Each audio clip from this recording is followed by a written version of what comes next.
Welcome back to Whitt Acres. Today we are going to be talking about dahlias. I have a new order of dahlias. Welcome back to Whitt Acres. Today we are going to be talking dahlias. We just got a big order of dahlias in, shipped to picked up. Welcome back to Whitt Acres. Today we're talking about dahlias. Usually you dig up all your dahlias at the end of the year and you want to store them in the garage nice and dry till the following spring when you go out and plant them again.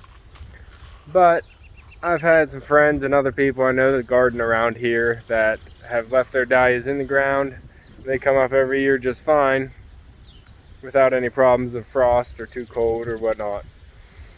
So I wanted to try that last year because I had a lot of dahlias and I didn't want to dig them all up. So I mulched heavily and covered up all the dahlias, especially over by the pergola because we had a large bed of red dahlias there. And come to my surprise, in the spring, there are no dahlias. The only one that I do see coming up is right here. Here's a dahlia coming up. So I got one. Looks like a chipmunk planted a walnut tree there. But yeah, all the way through here used to be dahlias. You can see the stumps here.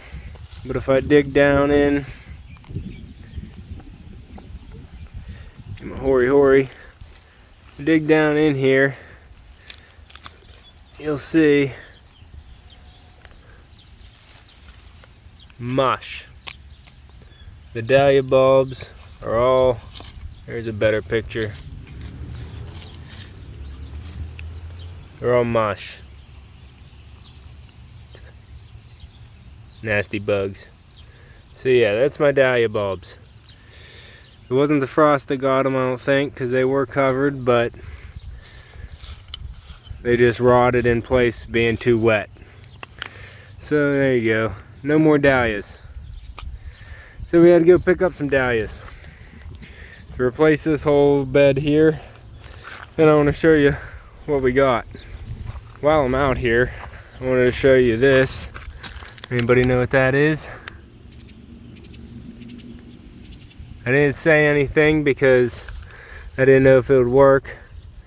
Let me brush back the mulch here. Can you see?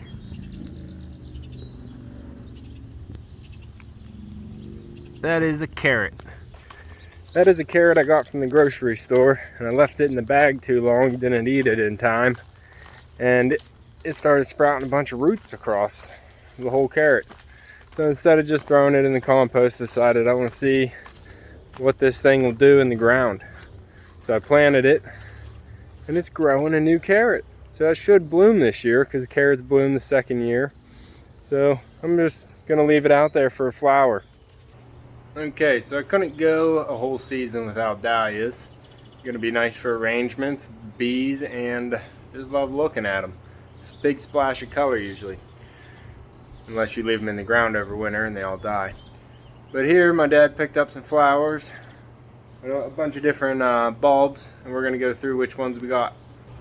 First one we have here is a Kevin Floodlight. It's a nice yellow variety, very bright yellow. We actually got 2 packs, which is 4 bulbs of those. We also got a Lilac Thyme, nice big pink one. It's got maybe like white tips or lavender tips, that'll be nice. We also got a darker one, Purple Taheo. And they all say annuals on them, you can see right there. But if you dig them up, like I said, and dry them out, store them in your garage or somewhere that doesn't actually get to freezing temperatures, then you can keep bringing them out every year. They'll last year to year. There's actually 5 bulbs in these ones. So that's 14 bulbs already. Then we have a Dahlia Nonette, which is very nice. Look at that. There's a lot going on in that flower. That'll be a nice one to see. That's a 4-pack. We got another 4-pack of this Dahlia David Howard, which is more of a pom-pom style, very tight-knit bloom. And the last one we have here is a Dahlia Alvin Supreme, which is a lot lighter yellow, more lemony, almost whitish, with another 4 bulbs. So there is my Dahlia selection this year. That one that is coming up in the Dahlia bed that I showed you, I believe, is a purple and white kaleidoscope Dahlia.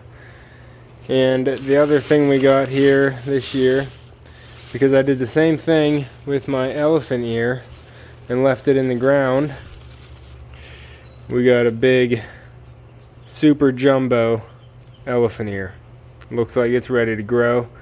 Be getting that in the ground this weekend, because you want to lift your elephant ears as well as your dahlias, or they will just rot in the ground, especially if you live in a moist climate like I do.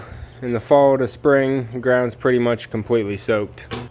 Those are the dahlias I'll be planting this year to replace my lost crop of dahlias. But it's no big deal. You got to keep adding different colors and more plants every time you lose some. So don't get discouraged whenever something you wanted to do messes up, because now you know the right way to do it for next year. Alright, that's all for this one. You can find me and Echo on the next one. Thanks for watching.